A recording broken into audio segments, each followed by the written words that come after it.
Veteran 82. Slammed to the ground in parking lot. 1 hour later, special forces arrived.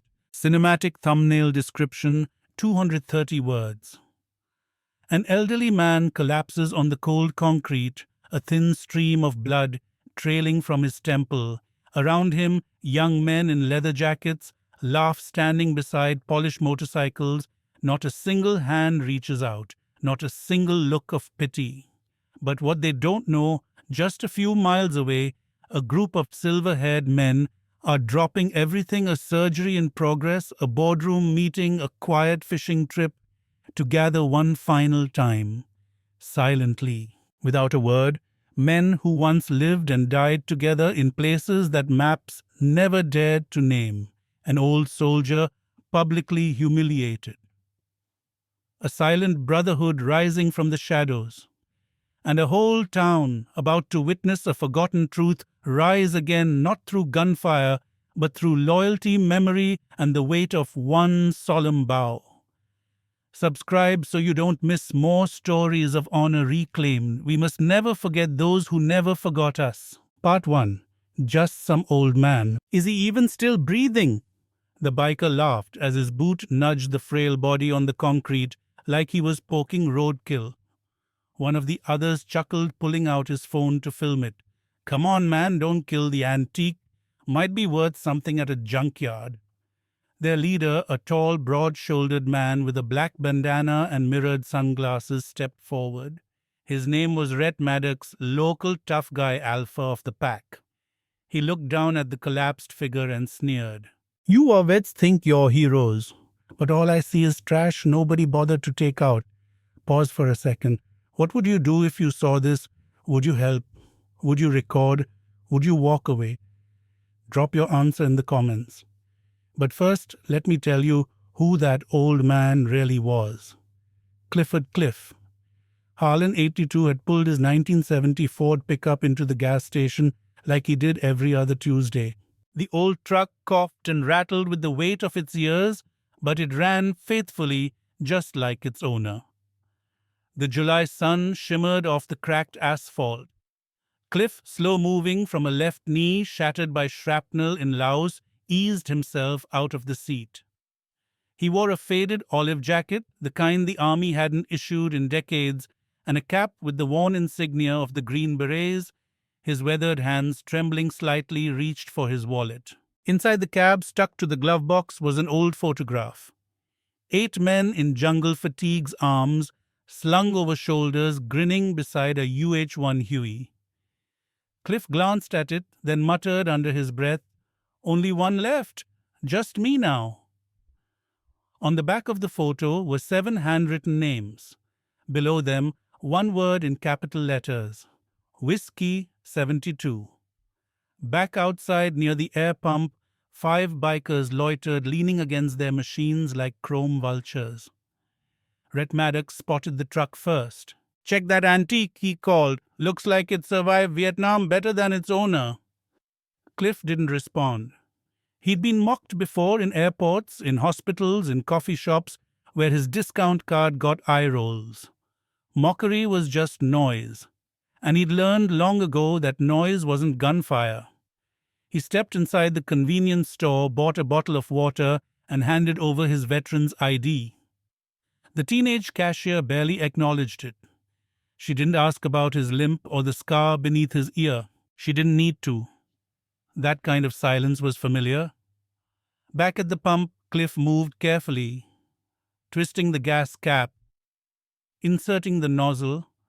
His right hand, the one that once disarmed booby traps in Khe Sanh, now required full focus just to squeeze the handle. He didn't hear Maddox approach until the shadow fell over him.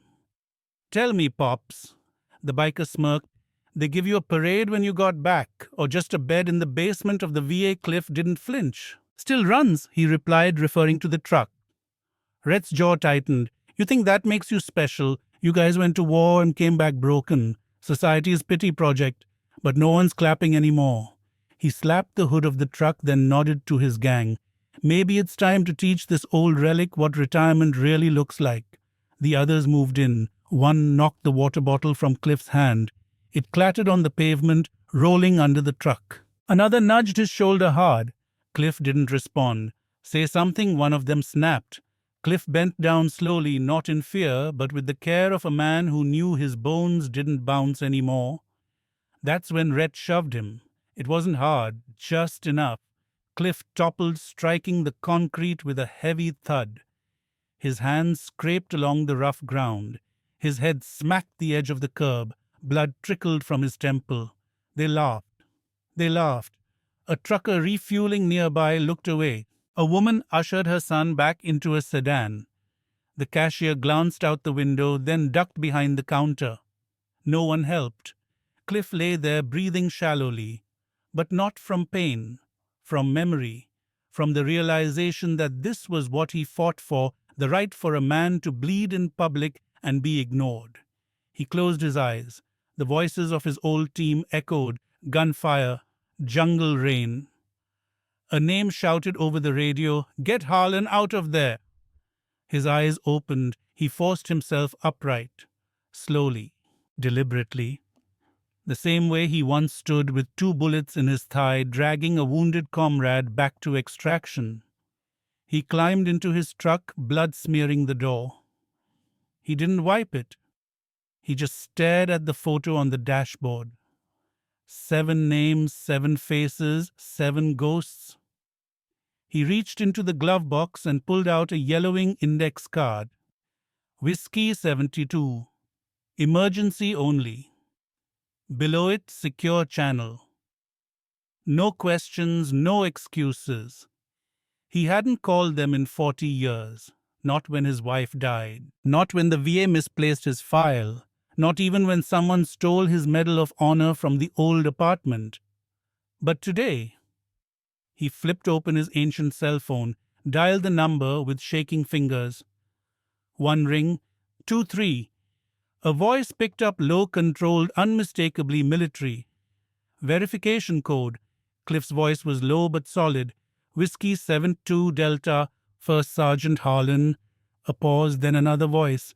This one older, hoarse but full of command. "Harlan, it's been a long time." "Too long," Cliff replied. "What's your status?" He looked out at the bikers, now revving their engines and laughing like wolves. "I need extraction." The line went silent. "Then copy that. Help is coming." Cliff leaned back, closed his eyes. Outside, the roar of motorcycles faded, but behind it, a different sound was coming. Distant, steady, engines low and powerful.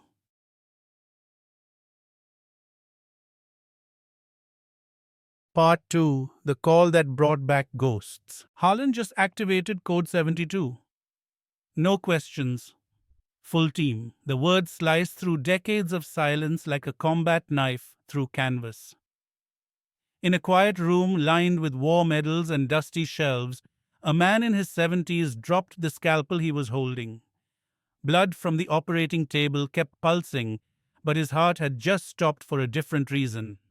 Dr. Thomas "Doc" Whitaker, once the Whiskey 72 field medic, looked up from the unconscious patient before him. "Get another surgeon in here," he told the nurse. "Family emergency. Now." 2,000 miles away, a man in a secluded fishing cabin off the edge of Utah's Red Cliffs slowly rose from his armchair. Leo Quiet Rousseau, the recon ghost of the team, hadn't spoken to anyone from his unit in over 25 years. But when the encrypted signal blinked on his ancient radio unit, he didn't hesitate. No calls, no hesitation, just the message, Whiskey 72 active. He opened a locked footlocker under the floorboards and took out a black duffel bag labeled simply Field. Across the border in Oregon, retired Sheriff James Iron McCoy set his coffee down mid-sip as the old burner phone hidden inside a drawer started vibrating. He hadn't touched that phone since 1986. He picked it up, read the caller ID, and whispered, "Cliff." Without telling his deputy, McCoy walked out of the station, grabbed his truck keys, and disappeared into the mist-covered road. These men weren't just veterans. They were part of something no one dared archive. Whiskey 72 had been erased from official records, its operations deniable, buried forgotten. But among themselves, the pact remained intact. One falls, all rise. If you're still watching, now's the time to hit that subscribe button, because what happens next doesn't happen in Hollywood scripts. It happens when the forgotten call the faithful and the faithful answer with fire in their bones. Inside Cliff's truck, blood had dried to a sticky streak across the steering wheel. His temple throbbed, but he didn't flinch. His eyes scanned the empty road ahead as the late afternoon sun dipped lower. Behind him, the laughter of the bikers finally faded, but Cliff wasn't listening. His ears were tuned to a different frequency. In the rearview mirror, far down the road, he spotted it. Just a flicker at first. A black SUV cutting through the golden haze like a shadow with a purpose. Then another, then a third, 5 in total, silent, fast, synchronized. These weren't state troopers. These weren't some government bureaucrats. These were men trained to move without asking permission. The SUVs didn't stop at the gas station. They passed by slow enough for Maddox and his crew to feel the ground hum, then accelerated westward toward the foothills. Toward the rendezvous. The camera cuts to Cliff's dashboard again. His photo of the team flutters from the AC vent. The edges are frayed, but the faces remain. On the back, written in ink long faded, were names McCoy, Whitaker, Russo, Jenkins, Ramirez, Harris, L.T. Call Derricks, and me, Harlan. His thumb brushed over the list. "Don't make me bury another one of you," he whispered. Meanwhile, at a decommissioned National Guard facility, repurposed as a veterans lodge in Montana, a red warning light blinked on a secured terminal. A man in uniform, despite his retirement, Lt. Col Mason Derricks stared at the screen. His aide leaned over. "Is that—" "Yes," Derricks replied, already pulling on a field jacket. "It's Harlan." "What should I tell the board meeting, sir?" Derricks didn't look back. "Tell them the war just started again." Back in Idaho, Cliff pulled into an old storage yard at the edge of town. There he parked the truck beside a rusting military container marked "Training Use Only." Inside dusty crates, old rations, and something he hadn't touched since '73, his field gear. Still intact, still sealed, he opened one crate. Inside was a satellite beacon, a flare gun, and an encrypted comm unit. He turned it on. It lit up instantly. "This is Whiskey 72 Delta. Beacon locked, awaiting confirmation." From across the states, 5 different voices responded in less than a minute. "Delta 1. Online. Delta 3. Online dock here. Standing by. Quiet moving McCoy. ETA. 3 hours." He closed his eyes. For the first time in years, Cliff wasn't alone. But the town still didn't know. Neither did the bikers. Especially not Rhett Maddox, who was now bragging on social media about teaching a fake war hero a lesson. His clip of Cliff being shoved had gone semi-viral on a local Facebook group. Some laughed, some commented with angry emojis, but no one knew who they were laughing at. That would change. Back on the road, the Whiskey SUVs converged like wolves on command. Each vehicle carried not only weapons, but old oaths, old grief, and the kind of loyalty forged only under mortar fire. One SUV, driven by Russo, stopped for exactly 12 seconds to pick up a woman waiting at a bus stop in a nurse's uniform. She nodded silently, climbed in, and said, "He still walks with a limp." Russo gave a rare half smile. "Only on days ending in Y." The woman was Maria Harris, widow of Charlie Harris, a Whiskey 72 sniper who died in 1971, saving Cliff's life. She had once been their team nurse. She never remarried. The team wasn't just coming back. They were coming back as family. In the final minute of this part, we see Cliff standing by the edge of the hill as dusk descends. A lone flare fires into the air behind him. It arcs through the sky, burning white and hot, a signal that hasn't been used in half a century. The townspeople see it from miles away. Some think it's fireworks, some think it's a mistake, but somewhere deep inside them, something shifts. Something has been awakened. Because honor, real honor, never dies. It just waits for the moment it's needed again.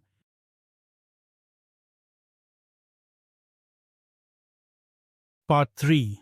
The Town That Bowed Its Head. They're here. That was the only thing Sheriff Dalton managed to say as he watched 5 black SUVs glide into the park like shadows with a mission. The engines cut simultaneously. Doors opened in perfect synchronization. And what stepped out wasn't police. It wasn't federal. It was something older, something quieter, more dangerous. Every man who emerged from those vehicles had gray in his hair, but a storm in his eyes. They didn't wear uniforms. They didn't need to. Their posture alone screamed military, not the ceremonial kind. The kind forged in mud, fire, and blood. The townspeople didn't know what they were looking at, but they felt it. A silence rolled over the playground. Mothers pulled their children close. Conversations stopped mid-sentence. Even the wind seemed to pause. At the center of the park sat a bench. On that bench was a man whose bruised face had become a blurry photo on social media less than 2 hours ago. Cliff Harlan sat upright now, hands folded, back straight, blood dry on his temple. He didn't rise. He didn't need to. His team came to him. James McCoy, former sheriff and longtime friend, was the first to kneel, not out of weakness, but out of tradition, the kind of tradition that no civilian would ever understand. First Sergeant Harlan, he said loud enough for every ear in the park to catch it. Whiskey 72, reporting as requested. One by one, the others joined him. Doc Whitaker placed a medical bag at Cliff's feet. Quiet Russo scanned the area without moving his head. Maria Harris stood behind them, clutching a framed photograph of Charlie Harris, her late husband. By now, phones were out everywhere. Videos streamed live. The park moments ago, filled with oblivious laughter, now felt like the edge of a battlefield. Then someone whispered, "That's the guy from the gas station video." Another asked, "Who is he?" And a third answered, "He's the one that kid shoved." The veteran. Suddenly the bikers' voices weren't so loud anymore. Rhett Maddox stood by the fountain, arms crossed, trying to smile. But it faltered. Because now the town wasn't just watching Cliff. They were watching him. Maria stepped forward, holding the photo high. "This man saved my husband in Cambodia. That man saved 6 more in Laos. And not one of you knew who he was when he fell bleeding on your sidewalk." A murmur rippled. Someone removed their baseball cap. Another lowered their phone. Cliff finally stood, slowly, painfully, but tall. He turned to Rhett Maddox. The 2 men locked eyes. One was young and full of fire. The other was old and forged in it. Cliff didn't raise his voice. He didn't need to. "You called me trash," he said. "You filmed me bleed. You laughed while I bled. And you taught a boy watching from the car window that it's okay to mock the wounded." Maddox tried to respond, but the words died on his tongue. The crowd had turned. Whitaker opened his medical bag and began tending to Cliff's hip. Russo positioned himself subtly between the crowd and Cliff. McCoy turned to the sheriff and said, "We'll need a statement. Public. Now." The sheriff, embarrassed and unsure, just nodded. Then in a moment, no one expected a teenage boy stepped forward. His hands shook. His voice cracked. "My grandpa was in Vietnam," he said. "He used to talk about guys like you." He turned to Maddox. "He would have beaten me senseless if I ever did what you did." The crowd gasped. Maddox backed away. But he couldn't escape the eyes, not anymore. Then a second SUV door opened. A man in full military dress stepped out carrying a polished wooden case. He walked through the now parted crowd and stopped in front of Cliff. Sergeant Major Harlan. "The Department of Defense has authorized a replacement Medal of Honor for the one stolen from your home in 1989. He opened the case. Inside gleamed the medal, that no one in town even knew had once belonged here. Gasps, whispers. Then something rare in modern times, silence. Cliff looked at the medal, but he didn't reach for it. I never wore it for recognition, he said. I wore it so the names of the men who didn't come home would live a little longer. Then something happened that no one could have scripted. One by one, people stepped forward, not to take selfies, not to ask questions, but to say sorry. A mother whispered, "My son's in the Navy, I'm sorry I didn't stop it." A shopkeeper said, "I saw the video, I looked away. I won't again." Even the sheriff said, "We failed you, publicly, we'll make it right." Then McCoy stepped beside Cliff and faced the crowd. "You didn't just ignore a veteran, you ignored your neighbor. You ignored dignity. Now ask yourselves, who do you want to be next time it happens?" Maddox tried to slip away but was stopped by a quiet presence. Russo. The recon man didn't say a word, just stood there, watching, waiting. Maddox looked down. I didn't know who he was. Cliff, hearing him, replied, "Then learn. Learn before the next man bleeds alone." In that moment, under the fading Idaho sun, the town of Coeur d'Alene bowed its head. Not because they were forced to, not because of medals, but because they finally saw him. The old man with the limp, the stranger at the gas pump, the name no one bothered to learn, and behind him stood others. Gray-haired ghosts who had once carried rifles through jungles and deserts, who had once fought for this same town's freedom, and who came back for him.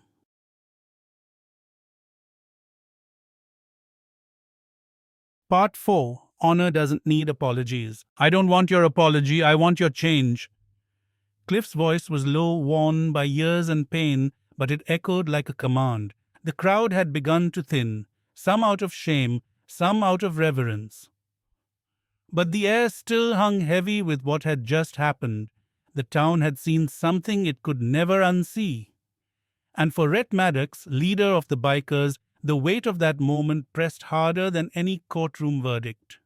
He stood frozen, staring at the man he had shoved just hours before. The same man now surrounded by elite veterans who had once dropped into hell without backup. Cliff had every reason to hate him, to call for punishment. But instead he had asked for something deeper, something scarier: redemption. Maria Harris, still holding the photograph of her late husband, stepped beside Cliff and looked at Maddox. "My Charlie never got to come home. You think because this man limps and has white hair that he's weak, my husband would have crawled across broken glass?" Just Maddox swallowed hard. He looked down at the dust beneath his boots, suddenly aware of how small he felt. "I didn't know," he mumbled. "You didn't ask," Cliff replied. "And that's the problem. No one asks anymore." The Department of Defense officer who had brought the replacement Medal of Honor still stood nearby holding the open case. The medal caught the last slant of evening light, glinting gold against the velvet interior. The crowd, now quieter, looked on as the officer stepped forward once more. "Sergeant Major Harlan, this medal is yours. Officially, legally, deservedly." Cliff stared at it but didn't reach out. "I'm not here for medals," he said. "I wore one once. They stole it, not the metal, the meaning, and I never asked for another. Because I don't need it. They do." He turned to the crowd. "You do." A soft murmur rippled through the onlookers. There was no speech, no lecturing, just the kind of silence that forces people to listen. And then a voice broke through it. A small boy, maybe 9 years old, the same one who had tried to bring Cliff lemonade earlier that day, only to be pulled back by his mother. Now he walked up, the bouquet of wildflowers clutched tight in his hands. "My dad's in the army too," he said. He said real heroes don't always wear their uniforms. Cliff knelt, wincing from his hip, and took the flowers gently. "Your dad's right," he said. "Real heroes carry their courage in silence." The boy smiled. His mother watched, eyes wet, hands trembling. Behind them, more people began to step forward, one by one. Not with cameras, not with questions, but with acknowledgement. An elderly man brought an old newspaper clipping of Cliff's rescue mission in Laos. A young couple offered to restore his pickup for free. A group of local high schoolers promised to start a veteran honor club. Then came the unexpected. Sheriff Dalton walked to the center, tapped his radio, and called over the public address system. "Ladies and gentlemen, this town has made a mistake, and as your elected sheriff, I did too. I saw a man get assaulted, and I didn't act fast enough, but we're going to make it right." He turned to Maddox and his crew. "You think this is just a PR stunt? Think again. You want to ride in this town again, you better start by riding with a cause." Maddox looked around. The stares were no longer mocking. They were waiting and watching. "I'm not proud of what I did," he said, voice cracking, "and I don't deserve forgiveness. But maybe I can earn respect. Maybe we can." He turned to Cliff, chest tight. "Our club will offer escort services for every veteran funeral in this county. Free, rain or shine." A beat of silence. Then Maria Harris nodded. That would be a start. Cliff didn't smile, but he extended a hand. And Maddox shock took it. The handshake wasn't just an agreement, it was a shift, a passing of weight, a transfer of accountability, and then from the last black SUV, a man stepped out, elderly, stoic, wearing the uniform of a full colonel. It was Mason Derrick's commanding officer of the original Whiskey 72. He walked slowly, deliberately toward Cliff. "I wasn't sure if you'd ever use that number," he said. Cliff met his gaze. "I wasn't sure either." Derrick's gestured to the crowd. "You just reminded this town what honor looks like."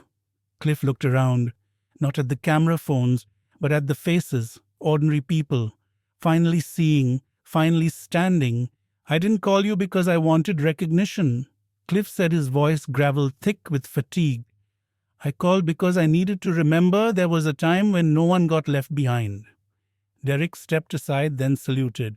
And Cliff slowly, proudly returned the salute. Behind them, the town mayor approached. With a voice steadier than expected, she announced that a monument would be constructed at the center of town. Not for Cliff alone, but for every veteran who had come home to silence instead of welcome. The crowd clapped, not wild applause, but something more respectful. The kind of clapping you hear at memorials or final salutes. Night fell softly on the town. Street lights flickered on. The veterans began to disperse, but not away. Into homes, into conversations, into memory. Cliff stood by his truck. His hand touched the cracked windshield where blood had dried earlier that day. McCoy joined him, arms folded. "Gonna be sore tomorrow," McCoy said. Cliff nodded. "Worth it." As they stood there, a reporter approached timidly. "Sir, may I ask one question for the record?" Cliff looked over. "Depends on the question. What do you want people to remember most from today?" He paused. "That no one's invisible if you know how to look."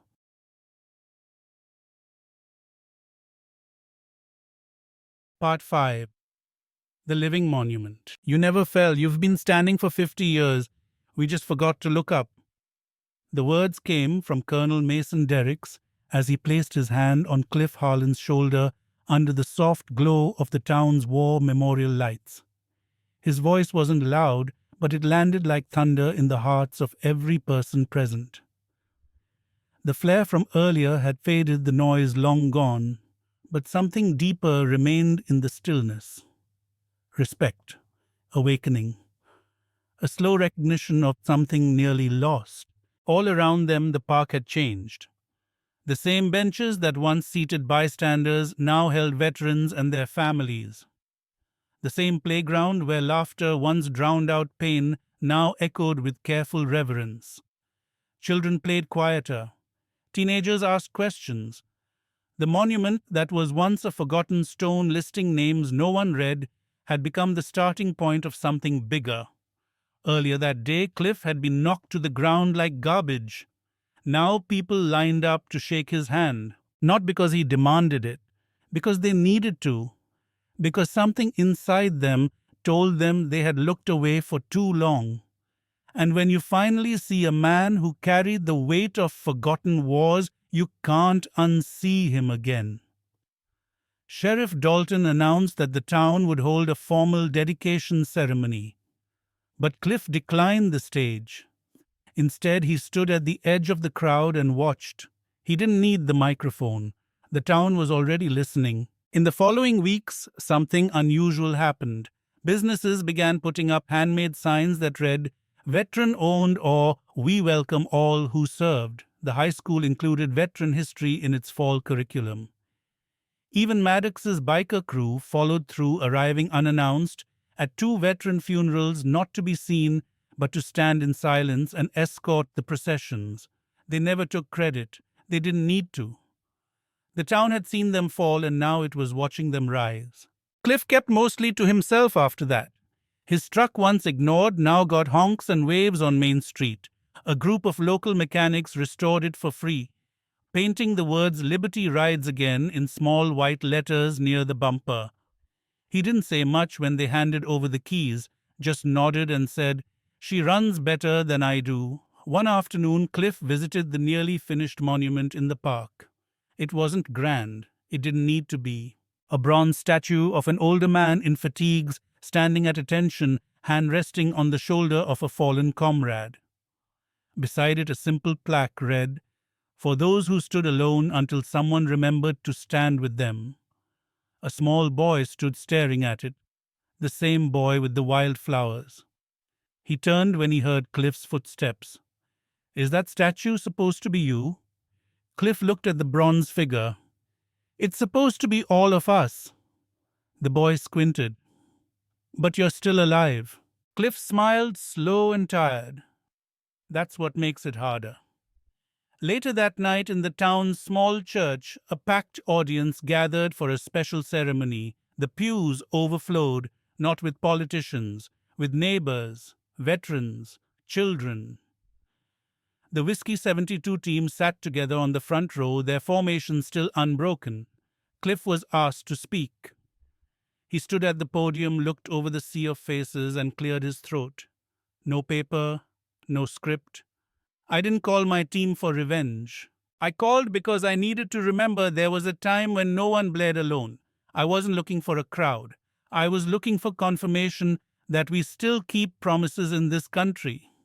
He looked at the high school students seated in the front pew. "You walk by men like me every day, in parking lots, on sidewalks. Some of them carry canes, some carry nothing. But all of them carry something inside they never talk about." He paused, eyes heavy. "I didn't want to be seen as a hero. I wanted to be seen, that's all." A hush fell across the room. Then the mayor stepped forward and handed Cliff a certificate naming him the town's first living monument. A title meant not to place him on a pedestal, but to remind everyone he was still here, still living, still breathing proof of sacrifices made in silence. The ceremony ended not with applause, but with a song. An old veteran stood and sang Amazing Grace in a shaky baritone. Cliff bowed his head, eyes shut, lips barely moving. Outside, a news crew waited by the steps of the church. The lead reporter approached him gently. "Mr. Harlan, what do you think has changed the most since that day at the gas station?" Cliff looked out at the street, quiet now, except for the sound of footsteps on gravel. "People are starting to look up again." The reporter tilted her head.